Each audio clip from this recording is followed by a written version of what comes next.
talks about like stock investing and that kind of thing, is it completely not allowed, or is it?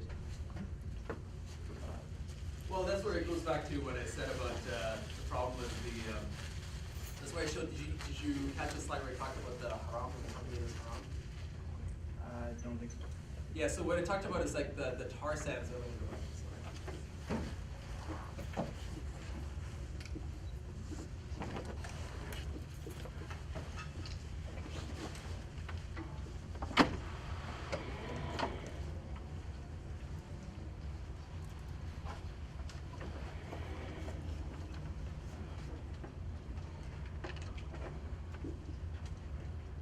Yeah, so what I talked about here was the concept of when the company does haram, like the point is that if you invest in that company and they kill the ducks, will Allah subhanahu wa ta'ala hold you accountable for killing those ducks, right? And I contrast that to how Umar ibn al-Khattab, how he was concerned about goat tripping in Iraq, right?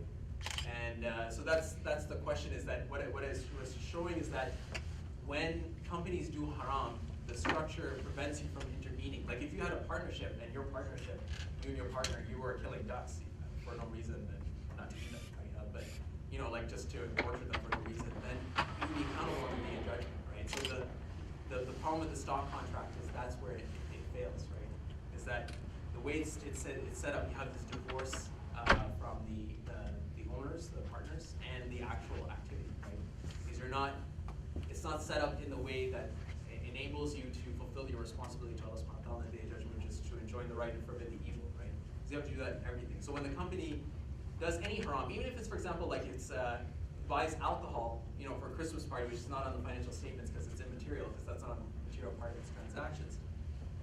It's on your books on the day of judgment, right? Because the concept of limited liability is something in capitalism, not in Islam, right? There is no such structure where Rasulullah sallallahu alaihi wasallam told us that if the business does haram and won't be accountable for it, right? So the way it's set up is I think it's. My question was earlier regarding that partnership you created between the owners of capital and the entrepreneurs. Maybe I missed the point, but what is it that incentivizes that loan with money? Because in the capitalist system, it's a return with. Oh, it's a profit sharing agreement. So they would get into it. So for example, if you were a startup, it's similar to like it would be very similar in the capitalist system in a sense. Like the profit motive is not haram in Islam, right? Okay, so right. You're the owner of capital and I'm the entrepreneur. Yeah. And I make a business, so we have an agreement at the beginning that I will return you this much profit. Or yeah, we sit up and sit down and look at your idea and say, I'm going to put X amount of dollars, and then you say, well, I want 50%. This idea is really good, and I can go to anybody, right? I have these mini startups. Right. This is a success record. I want 70%. You give me, I'll give you 30, right? So we'll sit down and hash out, And that's the rule. Offer acceptance. Right? And so we sit down and kind of hash out the agreement and then do that. So yeah, profit sharing is allowed, and that's why it's an interesting thing, because Islam allows for profit and enterprising, Right. but it still does that in a way that safeguards society, because the point what limits us is halal and haram, right? Is our business has to operate only on halal means, right? Right. So for example, you can't wine and dine clients, right? Right. So this kind of thing, or you can't exploit women, right? This is another kind of issue, right? So it's like sometimes owners, like people in restaurants and these other establishments, will hire attractive women just for the purposes of their beauty, so that people come into the restaurant, right? Now it's not allowed in Islam. So for example, you could do that if you had a restaurant, as an example. Yeah. So back to the stocks, are you saying that the actual contract itself in principle is haram, or are you saying that for example, if theoretically there was a business who didn't deal in anything haram, and they were not doing any problems or whatnot, wouldn't you be able to buy shares for this? Yeah, well, it goes back to the issue of the contract. The partnership is not on it's not a partnership of people. It's a partnership of money, right? Like what they teach you, and what they teach us in school is what makes the corporation so good is that it outlasts the partners, right? Whereas what Islam does is, because the offering acceptance rules of offering acceptance enforces that element, is that if I'm no longer in the partnership, just like if I'm no longer in the marriage, that partnership ceases to exist. You have to have the human elements in the contract for it to be But isn't when a company goes public, isn't it that they have like the shares that are then distributed amongst all the stockholders, and whoever has the majority stockholder or whoever has the majority shares, they'll be able to dictate like what's done with the company or whatnot. So isn't there still a like technically, if you have only two like shareholders, then it's essentially that's the definition of a partnership. Yeah, well, so what I'm talking about is a public company where it's traded on the stock exchange, right? So where it's traded on the stock exchange, because like you could like we could like if we set up like for example in the example that was here, we could set up a corporation in like in a private corporation where we agree to operate on Islamic rules, which is offering acceptance. But the primary difference is that the rights are driven by the person, not the money, right? That's what in capitalism what drives the negotiating contracts is your number of shares and how much you've invested and how you set up. So for example, like the Rogers Corporation is that the Rogers A voting A shares, that's the one that is held by the Rogers family and the CEOs and other people that are important, like politicians and stuff. But the Rogers B, which is what is sold on the market, is what everyone else is. They're non-voting, right? So it's like these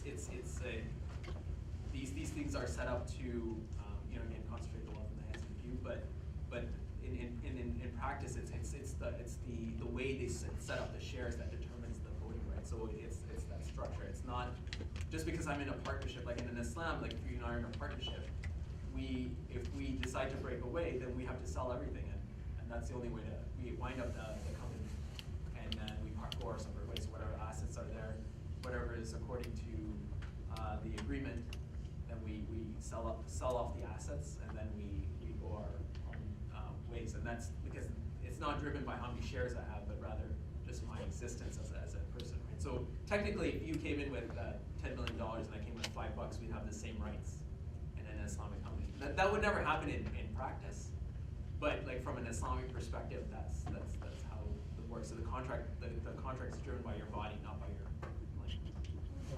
Of course, like in the situation we're talking about, is what would happen is that you would drive a harder bargain. Like you would take the 80% and then 90% of the profits, but we'd still have equal say in how at least the company is going. Sure. Kind of just moving from this model system to something you would develop in practice, how would society kind of, if you use this model, how would you kind of envision society would, how would it be in practice? Because like, sorry, I don't know if you understand the question, but right now we have a society that is built on capitalism. Yeah. So how would our society run in this theoretical, or if you were to just hypothesize this in practice, how would Well, in the sense, like, we don't have to theorize. We can look at like how Islam ran for like 1,400 years, right? And this is sort of the economic system that it ran in, right? So what we're talking about is as I said, is that you can't implement, like if you're talking about implementing Islam in Canada, what must change is that fundamental belief in society, right? As a structure. Now, is that what you're getting at, or? yeah, so how would you kind of put these kinds of economic models into practice in a place where there is no Islam. Yeah. Well, yeah, you can't do it. Like that's the kind of the first thing that has to be in place. Is first you have to just like we talked about, is that capitalism has its own system. Islam has its own system. So the economic system is just one system in the Islamic system where everything must kind of abide by that holistically, right? So there must be a society, like just like when Rasulullah sallallahu alaihi wasallam, when he moved to Medina, he went through a similar process, right? Because his society was a tribal society, right? Like there was tribal society, and that was the measure in society was the tribe, right? But he brought a whole new concept, was that's not the formation of brotherhood, for example, right? Then he brought the idea that your ideas were actually the foundation of that. So what he had to do was that's where he went and he found like he first tried in Makkah, then he tried in different places, but ultimately it was in Medina where people accepted his call, and that's where he started the foundation. And that's what Rasulullah sallallahu alaihi wasallam did to establish that kind of environment where Islamic economics because like in a sense there is no real Muslim society, right? The people, Muslims live in different places, but that transformation must happen first, like similar to what Rasulullah did for Islamic economics to take off. So is there any current economies? Is there a large number of current economies that follow the Islamic system, or are you in an Islamic country right now? Or is it a mix right now, or is it none? It's a 0% of the world is on Islamic country. Because it's like even in Iran, like when they, I remember this brother told me, is that after 20 years after the revolution, they says we still have no idea what Islamic economics is, right? I mean, all the countries today practice riba, they're all involved in the IMF and things like that, right? Because you can imagine, like, if someone went off to the Islamic system, it'd be quite a revolution, right? It would be quite a like change in things, right? Like for example, gold current, like we have to do the bimetallic standard. So how would we deal with the greenback, right? Because right now, I think something like about almost 90% of transactions around the world are settled on the U.S. dollar. But even then, the rest of the currencies, the euro and the Chinese currency, they're also fiat currencies, right? But for this system to work, you need to use the gold and silver standard, right? So even something small like that would be quite a revolution and shift in the world, right? And it would be quite seismic, especially if a significant country adopted it. Why is, I mean, I haven't really heard stuff like this too commonly before, so why is there such a lack of conversation on the topic in this way in like Muslim intellectual circles? Well, I think it's basically what I said is that in terms of this approach, it's very different than sort of the norm. This is one of the things that in general about we know from Rasulullah sallallahu alaihi wasallam and the Sahabas is that they were not some people who would compromise, right? And this kind of system is it has a very specific kind of viewpoint and a very particular approach. So because there's no way to come in the sense that there is no negotiation. For example, take a simple concept which we all agree is that riba is haram, like interest is haram, right? There's no negotiating of that. And even if Muslims who practice it, and may Allah forgive them for doing that, is that they say they have an excuse is that it's necessity or something like that, right? But they don't believe riba should ever be halal, right? Like they don't believe that riba should be halal. They believe that in bad circumstances, maybe they got a fatwa from somebody or something like that.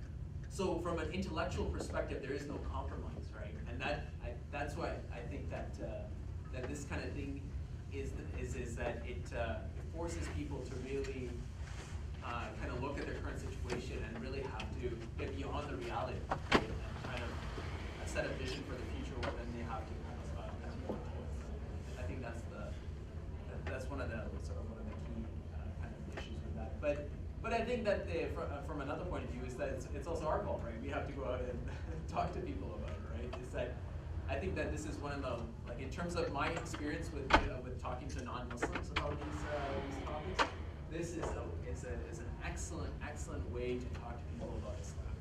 I have had like numerous conversations. We can have a productive conversation about this. Like I said, like I talked about the corporation, right?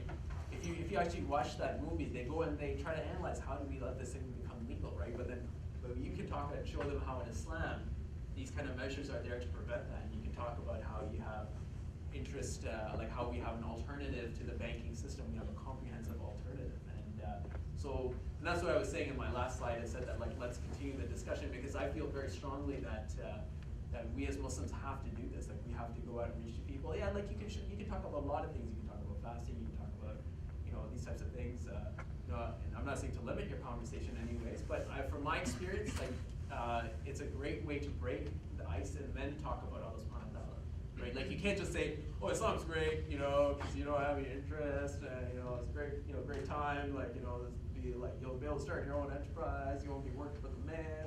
Like you can't, like I mean, obviously you can't just sell Islam on benefits because then you're not doing dawah, you're just promoting capitalism, right?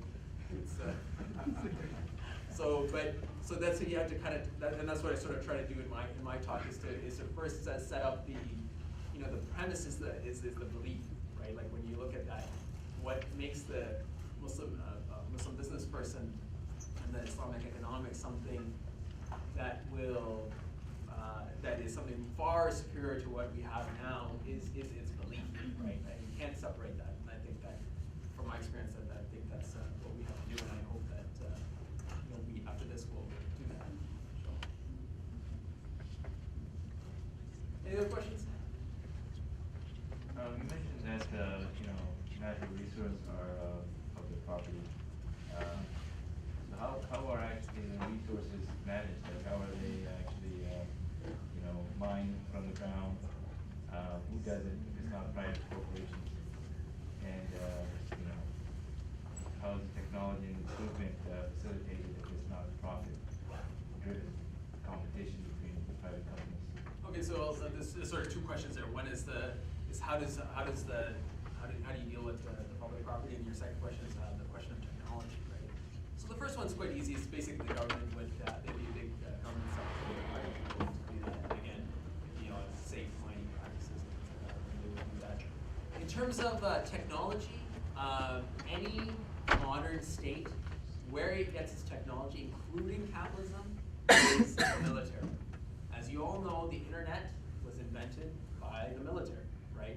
But it doesn't stop there. Fiber optics, jet planes, computers, all of this stuff came through what Eisenhower called the military-industrial complex, right? Is that that IBM, when it made its computers, it needed some kind of assurances that if you're going to make all this, going to take this risk on R&D, that the state would buy these computers, right? So when you look at even like, for example, Oracle made its first database for the CIA.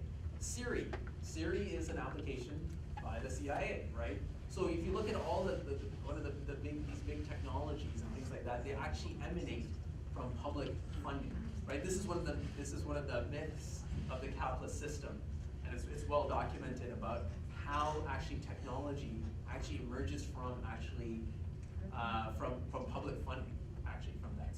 So for a society to have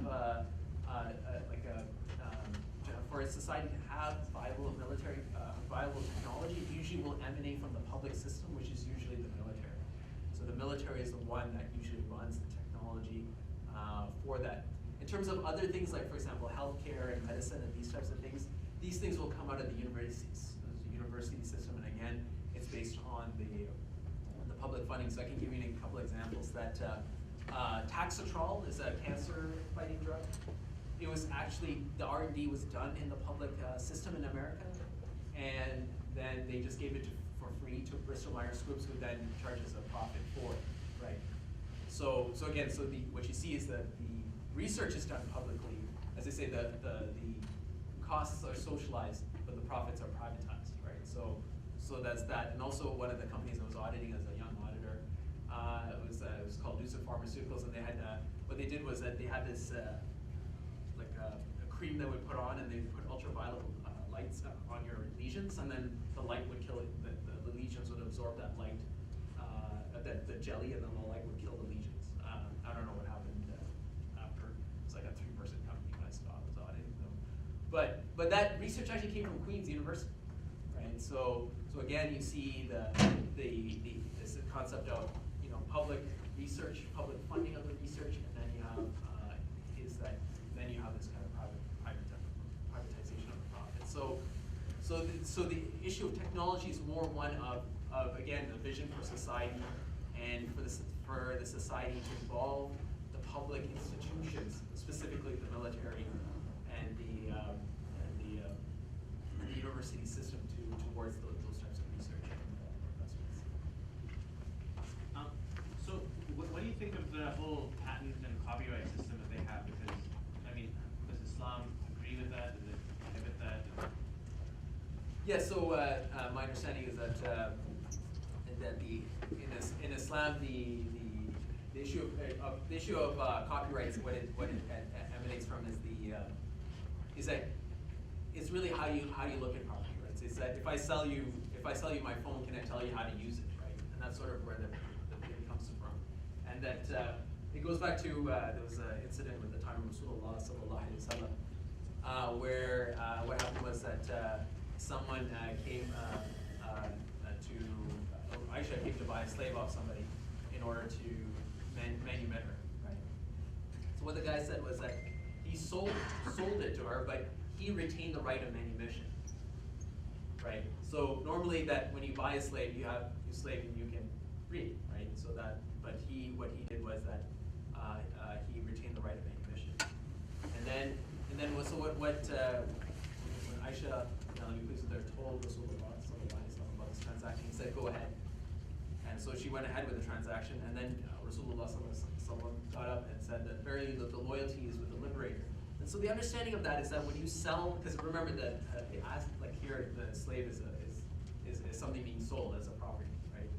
So what the understanding of that is that when you sell something, you can't retain any, for it to be considered a sale, you can't retain any part of it. So it's just as like me selling you a chair and saying you can only sit on it on Tuesdays, right? If I sell you the chair, then it's yours, and you get all the risks and rewards of ownership transfer to you. So in the sense that when someone sells you something, in terms of like a book or anything like that, they can't tell you how to use it. So that's there. Now in terms of people will say, well, how do you make money as a software engineer and these types of things? I mean, there's different ways to monetize that. So for example, like you have open source, like you can have an open source software, but then you have to still service the software, right? A lot of the money in actual software is actually implementation, right? So you can sell services around that, right? And I mean, we have, Linux, it's one of the most popular operating systems around the world. It speaks that even in the capitalist system, you can have this concept of where people will write code for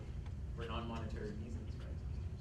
And then the other side of it is when you get to sort of more cloud computing, where you're actually not actually selling the product, but you're actually renting it. So when you talk about that, but where it becomes quite clear in what the minds of most people is that when it comes to like the drug industry, right, is that the healthcare industry where you have this, where people are patenting medicines and drugs for profit, and that they can clearly see the problems that causes is that for the for-profit healthcare. Many people talk about it, and that's where you have people in India. What they'll do is to fight HIV and all that, they'll just make the drug for using generics. They'll steal the formula to save people's lives, right? So you can see there where that comes in. And again, the way that would work is you have the research done in the public infrastructure, and instead of then privatizing the profits, you just give it to society, right? Just through people will engineer it and then kind of give it. So, any other questions? We could conclude here. Any questions anybody has can just come up to us. Manic and I will be here, and free to ask any questions afterwards. We'd like to thank Manic for